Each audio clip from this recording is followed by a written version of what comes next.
آپ نبیوں کی زندگیوں کا مطالعہ کر کے دیکھ لیں، اگر سروں پر نبوت کے تاج ہیں تو میرے اللہ نے آزمایا کس قدر۔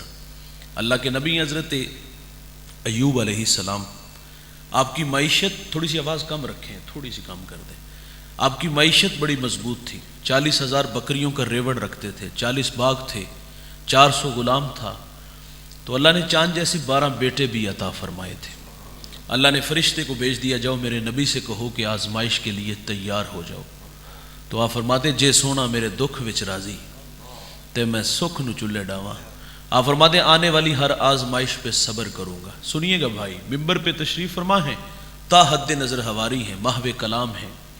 ایک غلام دوڑا دوڑا آیا اور آ کے کہتا حضرت غضب ہو گیا، 40,000 بکریوں کا ریوڑ پانی کی بے رحم موجیں بہا کے لے گئیں۔ آپ نے صبر کیا۔ ابھی اس کی بات ختم نہیں ہوئی کہ ایک اور آیا، اس نے کہا حضرت غضب ہو گیا، 40 باغ ہوا کا تیز جھونکا اڑا کے لے گیا۔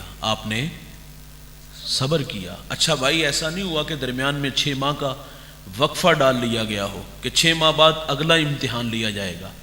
ایک وقت میں سارے امتحان ہیں۔ ابھی اس کی بات ختم نہیں ہوئی کہ ایک اور آیا، اور یہ آیا جو آنے والا جو ہے، اس نے جو خبر دی نا، یہ خبر سن کے کلیجہ منہ کو آتا ہے۔ اس نے کہا حضرت غضب ہو گیا، آپ کے 12 بیٹے کسی کے ہاں مہمان بنے، مکان کی چھت گری اور آپ کے 12 کے 12 بیٹے شہید ہو گئے۔ اولاد آنکھوں کی ٹھنڈک ہوتی ہے بھائی، من کا قرار ہوتا ہے۔ یہ اسائے پیری ہوتے، بڑھاپے کا سہارا انہیں کہتے ہیں۔ ایک جھٹکے میں 12 بیٹے بھی چلے گئے، آپ نے اس پر بھی صبر کیا۔ بھائی جان، پھر امتحان حضرت ایوب علیہ السلام کے بدن میں آیا، سارا بدن زخموں سے چور چور ہو گیا، شہر والوں نے شہر سے نکال دیا۔ جب زخم نوکے زبان تک آئے، زبان کو چاٹنے لگے، تو پھر اللہ کے نبی گویا ہوئے، محبت کی زبان بولی۔ شکوہ ہم لوگ کرتے ہیں نا، زندگی میں کوئی آزمائش آ جائے تو ہم کہتے ہیں یا اللہ سارے دکھ ساڑھے واسطے نے، لیکن جو اہل اللہ ہوتے ہیں بھائی، وہ راضی بر رضا رہتے ہیں۔ محبت کی زبان سنیے، کیا اللہ سے عرض کرتے مالک 40,000 بکریوں کا ریوڑ پانی کی بے رحم موجیں بہا کے لے گئی، میں نہ بولا۔ 40 باغ ہوا کا تیز جھونکا آیا اڑا کے لے گیا، میں نہ بولا۔ میرے چاند سے 12 بیٹے شہید ہوئے، اللہ میں نہ بولا۔ شہر والوں کی بے وفائی کا تذکرہ کیا، مجھے شہر سے نکال دیا گیا، اللہ میں نہیں بولا۔ اور دیکھ مالک، تیرے بندہ ایوب کے بدن میں زخم آئے، میں نہ بولا۔ انگ انگ میں زخم آئے، میرے جسم سے بوٹیاں ٹوٹ کے زمین پہ گری، اللہ میں پھر بھی نہیں بولا۔ لیکن میرے اللہ تجھ سے میری ایک درخواست ہے، میری زبان کو محفوظ رکھنا۔ عرض کرتے مالک اس لیے کہ یہ زبان تیرا نام لیتی ہے، یہ زبان تیرے تذکرے کرتی ہے، اٹھ دی بیندی ٹر دی پھر دی، ستیاں تے جاگ دی، نام جپ دی رو تے کھپ دی، ویہ سر اس راگ دی، نام جپیاں قرب ملدا، نام دی کر پوری سام، شیشی وچ کستوری جے کر پھر ضرورت کاغ دی۔ جس کو اللہ عزتیں عطا فرماتا ہے بھائی، اسے پھر اللہ آزماتا بھی ہے۔ میرے اور آپ کے آقا و مولا نبی رحمت صلی اللہ علیہ وسلم کا اعزاز اور فخر کیا ہے کہ سر کی آنکھوں سے رب کا جمال دیکھا۔ تو زندگی میں امتحان کتنے آئے؟ ابھی آپ دنیا میں تشریف نہیں لائے، شکم مادر میں ہے کہ آپ کے سر سے آپ کے والد گرامی کا سایہ اٹھا لیا گیا۔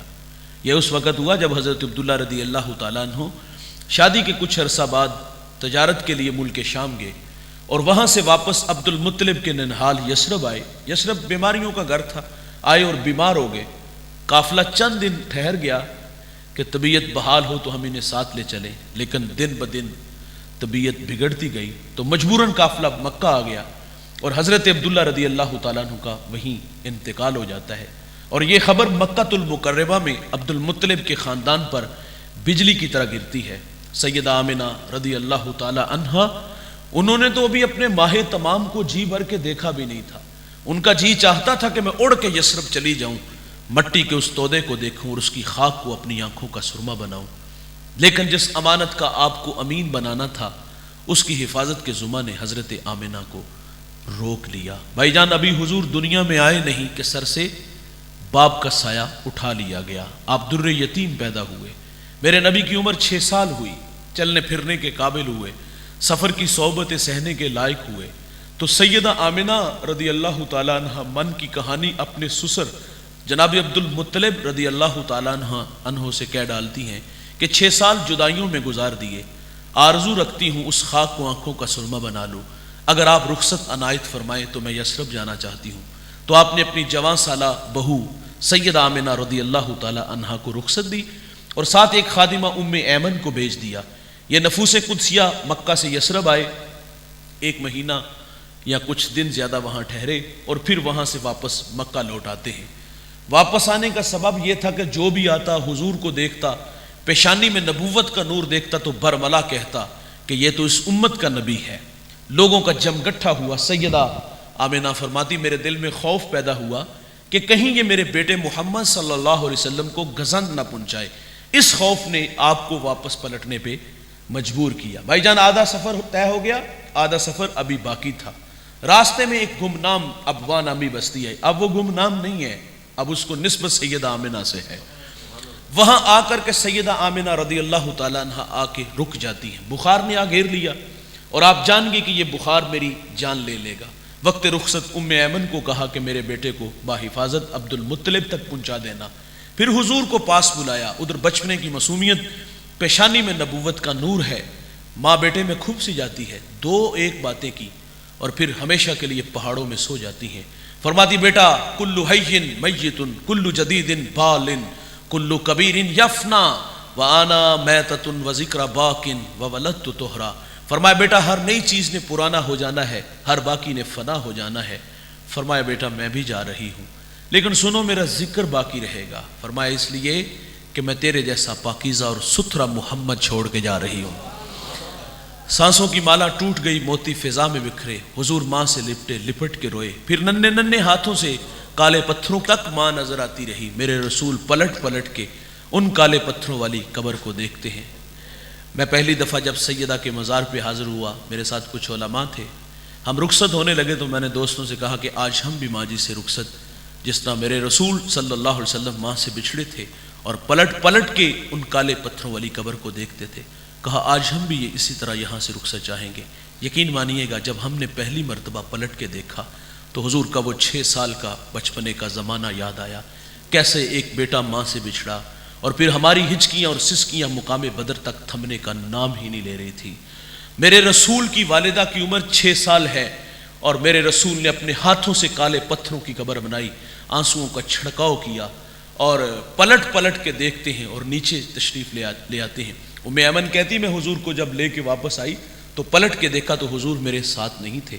فرماتی دوبارہ پھر میں پہاڑ کی طرف آئی، پہاڑ پہ چڑھی تو میری آنکھیں کیا دیکھتی ہیں، حضور ماں کے سرانے کھڑے ہیں اور وہاں کھڑے ہو کر کہہ رہے تھے امی جی آپ تو جانتے ہو کہ میرا اس دنیا میں آپ کے سوا کوئی بھی نہیں ہے۔ ام ایمن کی جان نکل گئی، حضور کو سینے سے لگا لیا۔ میرے نبی فرمایا کرتے تھے ام ایمن میری ماں کے بعد میری ماں لگتی ہے۔ بھائی جان 6 سال کی عمر میں ابوا کے ٹیلے پر ماں خاموش ہو جاتی ہے اور پھر ام ایمن حضور کو لے کر کے مکہ آتی ہیں اور عبد المطلب کے حوالے کر دیتی ہیں۔ راستے کی وہ غم کی کہانی ساری تفصیل سے اس بوڑھے بزرگ کو سنا دیتی ہیں کہ آپ کی بہو پہاڑوں میں ہمیشہ کے لیے خاموش ہو گئی ہیں۔ پھر اپنے اس پوتے سے بے پناہ محبت کی، کھانا کھاتے ہیں، ساتھ بٹھاتے ہیں، سوتے ہیں تو پہلو میں لٹاتے ہیں۔ ذل کعبہ عبد المطلب کی مسند بچتی تھی جس پر بیٹوں کو بھی بیٹھنے کی جرت نہیں تھی، حضور لاڈلے بڑے تھے، دادے کی مسند پر بیٹھ جاتے۔ بے پناہ محبتیں دادا جان سے وصول ہوئی۔ بھائی جان غم کی کہانی ٹوٹی نہیں، یہ سیلاب تھما نہیں۔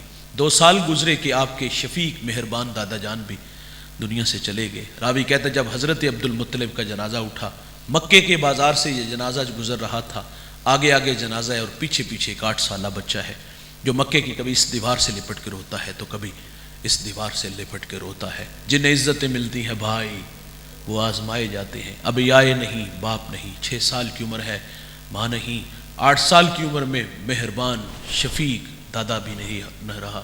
پھر کفالت کا ذمہ آپ کے چچا جناب ابو طالب نے اٹھا لیا، بڑی مہربانی بڑی محبتوں سے نوازا، کھانا کھاتے ہیں، ساتھ بٹھاتے ہیں، سوتے ہیں، پہلو میں لٹاتے ہیں۔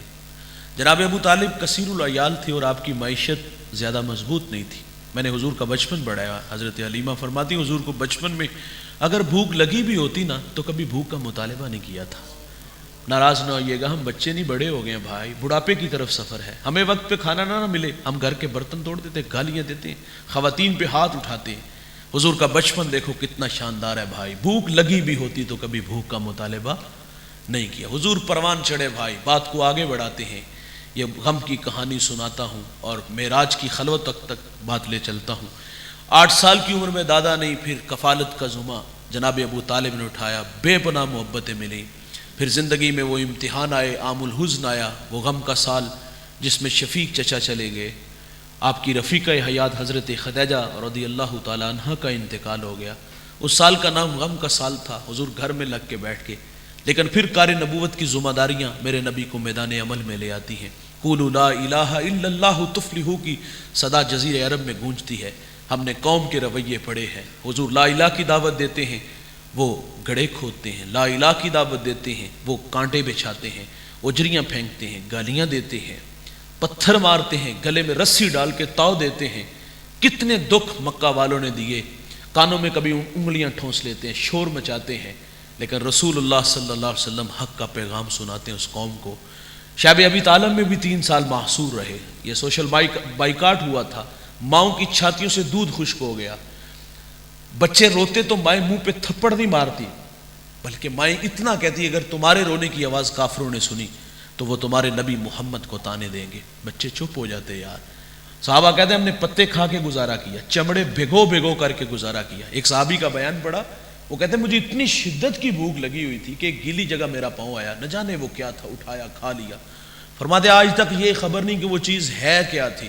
ان راہوں پہ چلنے والوں کو بھائی جان آزمایا جاتا ہے، انہیں دکھوں سے دوچار کیا جاتا ہے۔ مکہ والوں کے رویے، پھر حضور طائف چلے گئے، وہ پڑھے لکھے لوگ ہیں، وہ میری بات سنیں گے۔ حضور فرماتے ہیں انہیں اپنی بات سناتا ہوں، انہوں نے بھی دعوت کو مسترد کیا۔ حضور واپس آ گئے اور آنے سے پہلے اتنا کہا کہ میرے پہ مہربانی کرنا، میرے آنے کی خبر مکہ کے لوگوں کو نہ دینا۔ انہوں نے کہا ہم اس کی تشہیر کریں گے، ہم تو ضرور بتائیں گے۔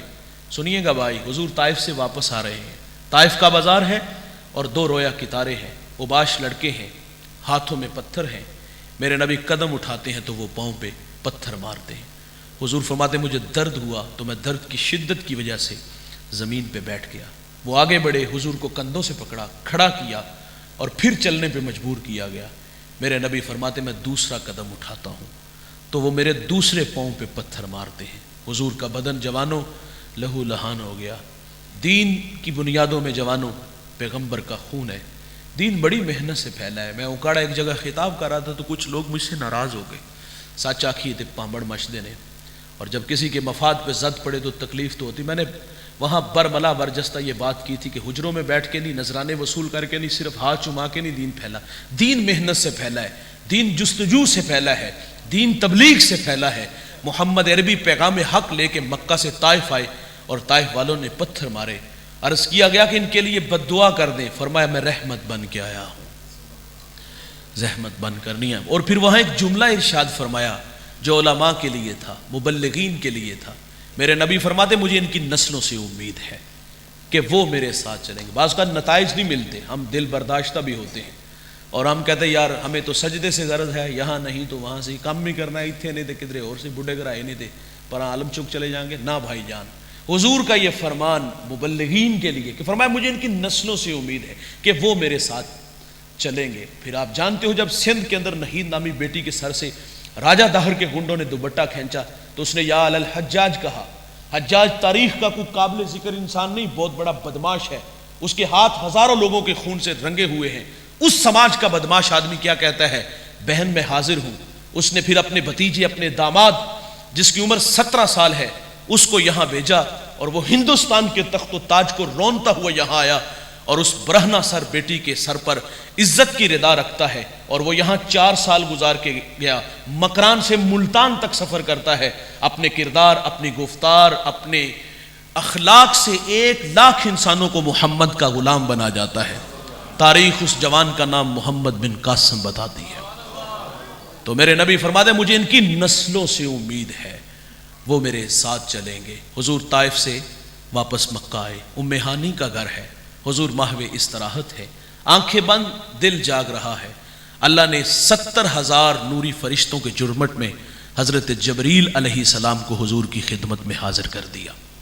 جس کو عزتیں ملتی ہیں بھائی انہیں آزمایا بھی جاتا ہے. ابھی آئے نہیں، باپ نہیں، 6 سال کی عمر ہے، ماں نہیں، 8 سال کی عمر میں دادا نہیں، عام الحزن شیب ابی طالب، مکے کے تلخ رویے اور طائف کے پتھر، اتنے دکھوں کے بعد دیکھیے گا منظر کتنا خوبصورت ہے. 70,000 نوری فرشتوں کے جھرمٹ میں جبریل حاضر خدمت ہوتے ہیں. عرض کیا مالک دستک دوں؟ فرمایا نہیں، لے سانس بھی آہستہ کہ دربار نبی ہے.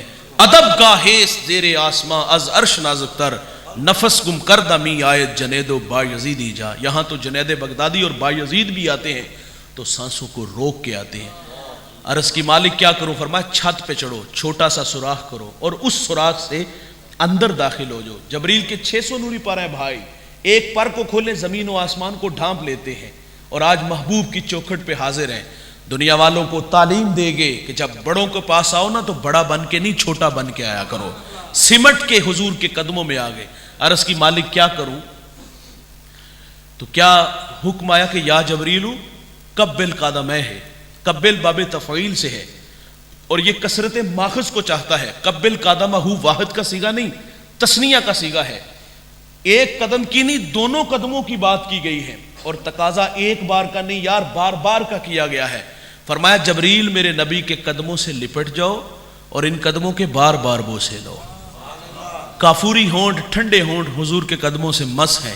میرا وجدان کہتے آرزو ضرور مچلی ہوگی کہ ابھی تیرا نبی بیدار نہ ہو. میں جی بھر کے ان قدموں کے بوسے تو لے لوں. نہ جنت کی کلیوں میں دیکھا مزہ جو محمد کی تلیوں میں دیکھا. اچھا یہاں ایک ازالہ بھی کرتا چلو. کچھ لوگ کہتے ہیں جبریل استاد ہے اور حضور شاگرد ہیں. مجھے بتائیے گا یہ اعزاز شاگرد کا ہے کہ استاد کا؟ بیٹا باپ کے قدم چومے، اعزاز کس کا؟ بولیے گا. بیٹے کا نا. شاگرد استاد کے قدم چومے تو اعزاز کس کا؟ شاگرد کا اعزاز ہے. جبریل حضور کے پاؤں چوم رہے ہیں. جبریل حضور کے در کے خادم ہے. الف لام میم یہ حروف مقطعات ہیں. راز و نیاز کی باتیں ہیں، اللہ جانے یا اس کا رسول جانے.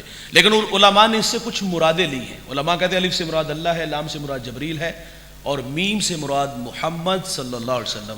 یہاں خانہ ذہن میں ایک سوال ضرور اٹھا ہوگا، اللہ الف سے، محمد میم سے، جبریل تو جیم سے ہونا چاہیے تھا، یہاں لام سے جبریل کیوں کہا گیا؟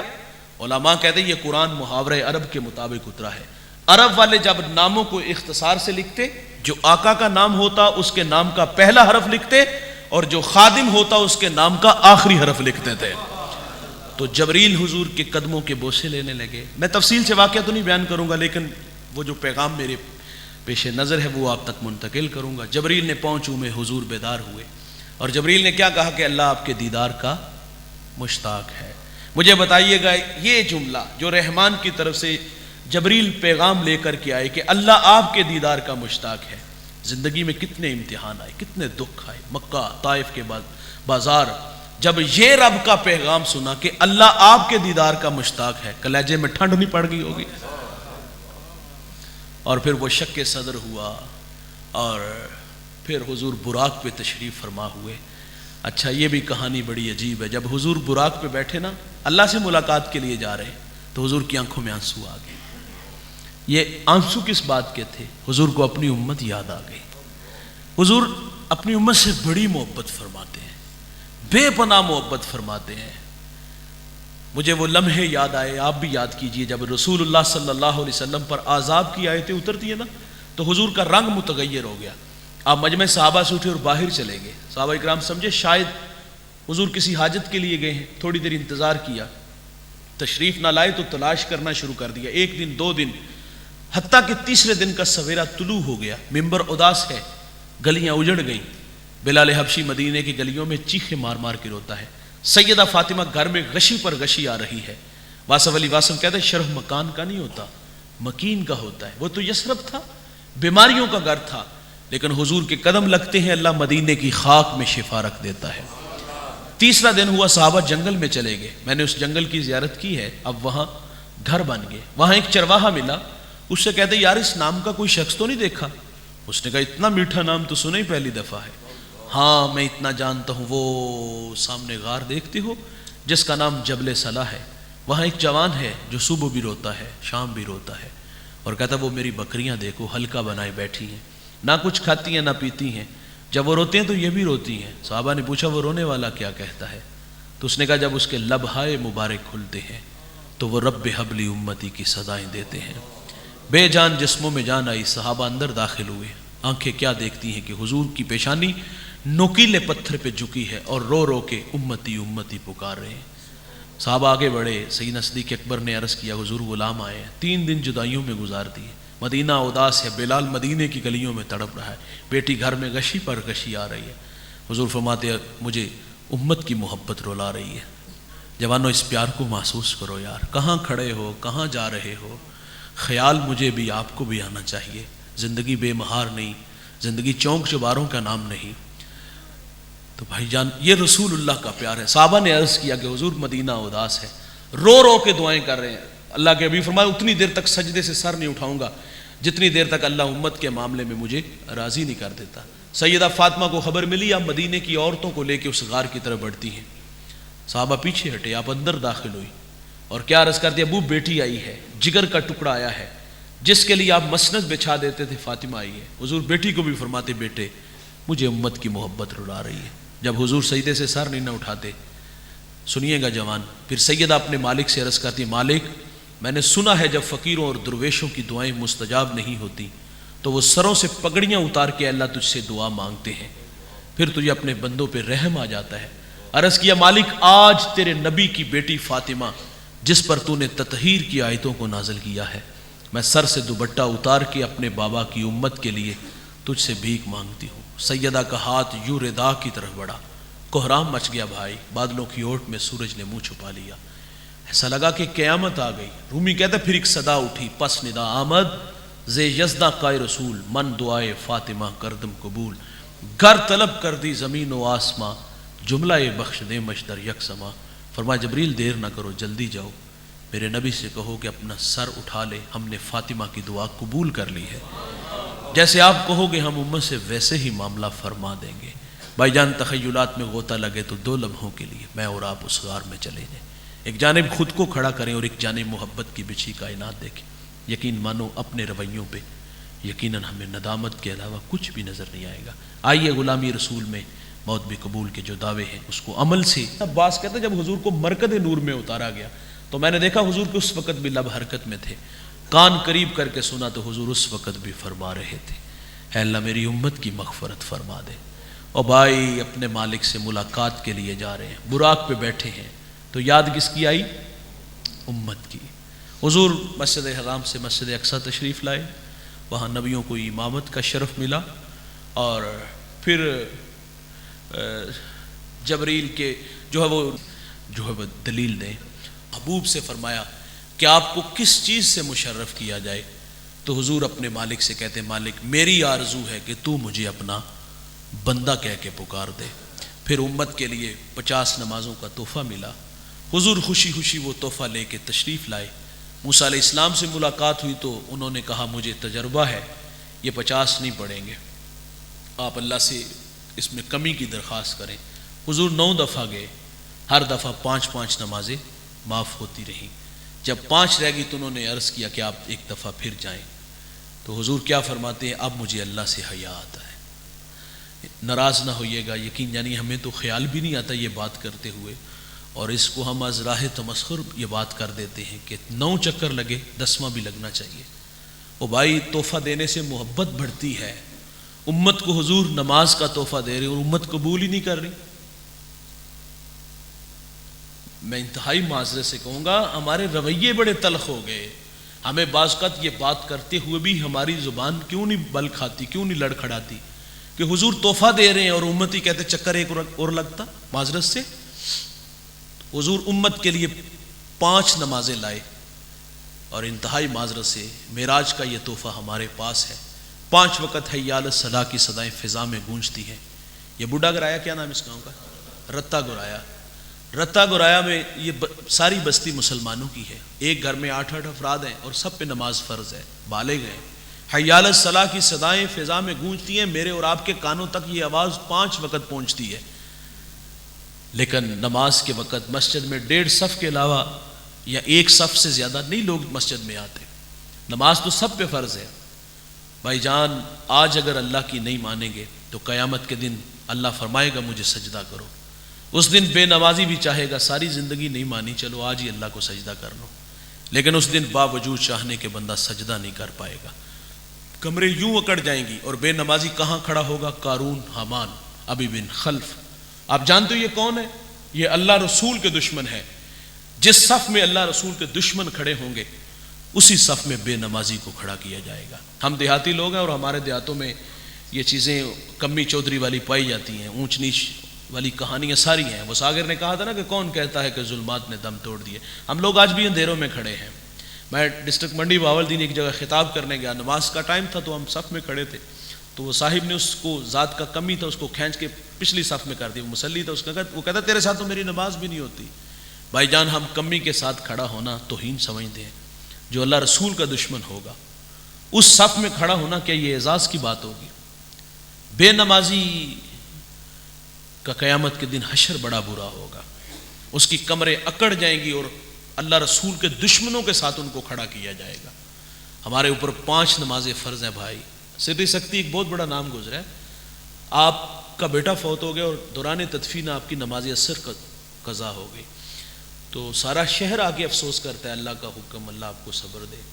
تو آپ تڑپ گئے، فرماتے میرا بیٹا گیا تو سارے شہر نے آ کے افسوس کیا، اور میری نماز عصر قضا ہوگی کسی نے بھی افسوس نہیں کیا.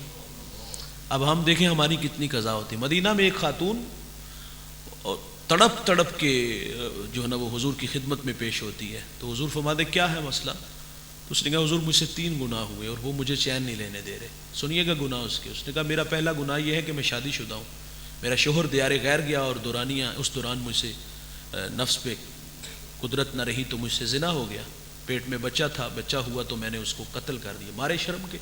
کہتے اس پھر بچے کو میرے پاس ایک سرکے کا مرتبان تھا، میں نے اس میں اس کو پھینک دیا اور میں گندا سرکہ بیچتی رہی. حضور صلی اللہ علیہ وسلم اس کے 3 گناہوں کی سزا بیان کرتے ہیں.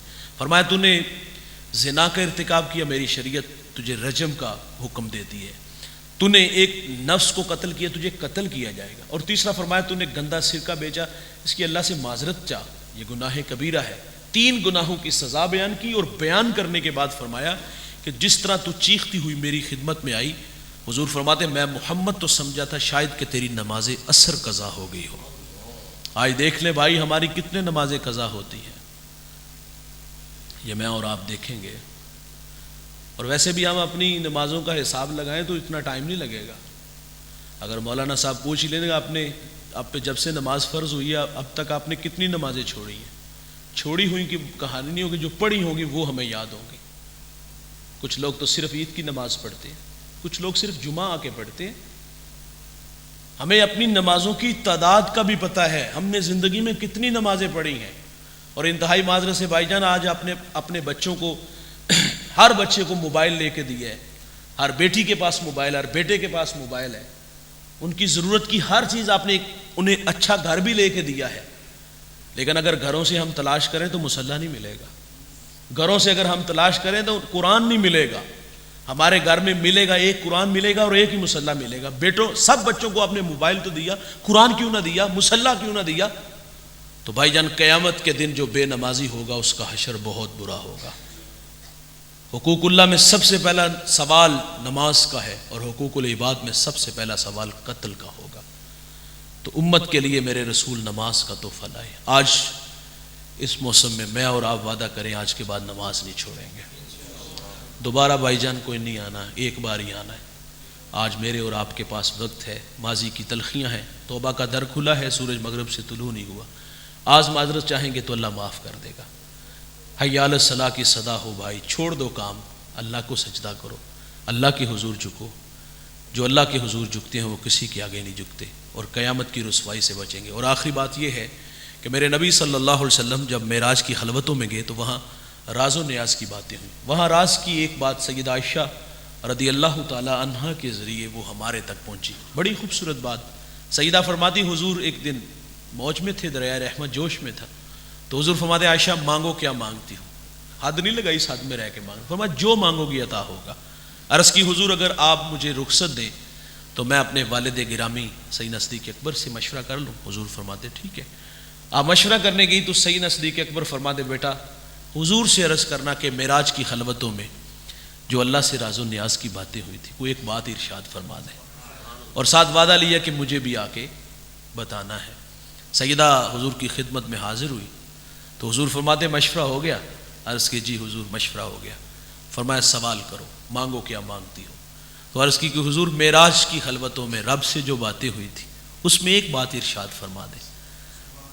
سنیے گا، میرے نبی فرماتے عائشہ جو کسی کا ٹوٹا ہوا دل جوڑے گا وہ بغیر حساب کتاب کے جنت میں داخل ہوگا، اللہ اس کو بغیر حساب کتاب کے جنت عطا فرمائے گا۔ یہ بات آ کر کے اپنے والد گرامی کو سنائی، سیدنا صدیق اکبر کو۔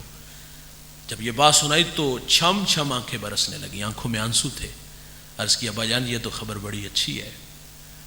تو آپ فرماتے ہیں تصویر کا دوسرا رخ بھی دیکھو، جو ٹوٹا دل جوڑے گا وہ جنت میں جائے گا، اور جو کسی کا دل توڑ بیٹھے وہ تو سیدھا جہنم میں جائے گا نا۔ آج دیکھ لیں ہماری زبانیں زہر اگلتی ہیں، ہماری زبانیں کوبرا سانپ سے بھی زیادہ زہریلی ہیں۔ لوگ بڑے فخر سے کہتے ہیں 20 سال ہو گئے بھائی کو منہ نہیں لگایا، تھک کے چٹتے نہیں۔ ہاں یہ باتیں ہم سنتے ہیں، لوگ فخر سے 20 سال ہو گئے، یار بھائی کی کبھی یاد ہی نہیں آئی، یار بچپن کا وہ بیتا ہوا وہ گزرا ہوا زمانہ نہیں یاد آیا؟ کبھی اکٹھے بیٹھتے تھے، اکٹھے بیٹھ کے کھانا کھاتے تھے، اسکول ایک دوسرے کی انگلی تھام کے جایا کرتے تھے، ایک دوسرے کے لیے دیوار بن جاتے تھے، ایک دوسرے سے اداس ہو جاتے تھے، کبھی یاد نہیں آیا یار؟ آج شادی شدہ ہو گئے ہو، بچے والے ہو گئے ہو، بچوں کے جھگڑے پہ بھائی نے بھائی کو چھوڑ دیا، 40 سال ہو گئے، 20 سال ہو گئے، منہ ہی نہیں لگا۔ ہم نے تو ایسے بیٹے بھی دیکھے جس نے ماں باپ سے مرنا جینا ختم کیا ہے، یہاں تک کہہ دیتے ہیں کہ اگر میں مر گیا تو میرے جنازے میں نہ آنا، آپ مر گئے تو میں نہیں آؤں گا، تو نہیں بھی آتے۔ اتنے سفاک بیٹے بھی ہم نے دیکھے۔ بھائی جان دل جوڑو، مار پتہ نہیں کب جانا ہے، نفرتیں لے کے جانی ہے، دیواریں کس بات کی کھڑی کی ہیں بھائی؟ تم تو ایک سانس، میں اور آپ ایک سانس کے مالک بھی نہیں یار۔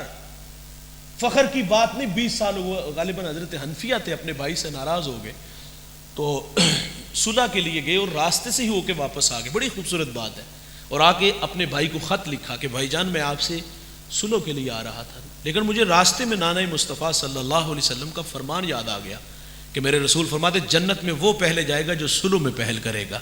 عرض کرتے میری آرزو ہے کہ جنت میں مجھ سے پہلے میرا بڑا بھائی جائے، میں ناراض ہوں، آئیے اور میرے ساتھ صلح فرما لیجیے۔ اور بھائی نفرتیں مٹاؤ یار، بھائی کو دیکھ کے راستہ نہ بدلو، باپ کو دیکھ کے راستہ نہ بدلو، برادری میں بیٹھ کے چوکوں میں بیٹھ کے اپنے بھائیوں کی بدخوئی جس کو ہم کہتے ہیں وہ نہ کیا کرو، معاف کرنے والا مزاج پیدا کرو۔ جنت میں وہ پہلے جائے گا جو صلح میں پہل کرے گا۔ فرمایا جو ٹوٹا دل جوڑے گا وہ جنت میں جائے گا۔ تو آپ بیٹی کو فرماتے عائشہ جو دل توڑ بیٹھے وہ تو سیدھا جہنم میں جائے گا۔ آج میں اور آپ اپنے اپنے رویوں پہ غور کریں گے۔ معراج کا یہ بھی تحفہ ہے بھائی، دل جوڑو، ناراض ہو تو معاف کر دو یار، معاف کرنے والا بڑا ہوتا ہے۔ کیا اذیت نہیں ہوتی بھائی بھائی کے سامنے سے جب گزرتا ہے تو کیا اس کے دل میں کوئی طوفان نہیں آتا؟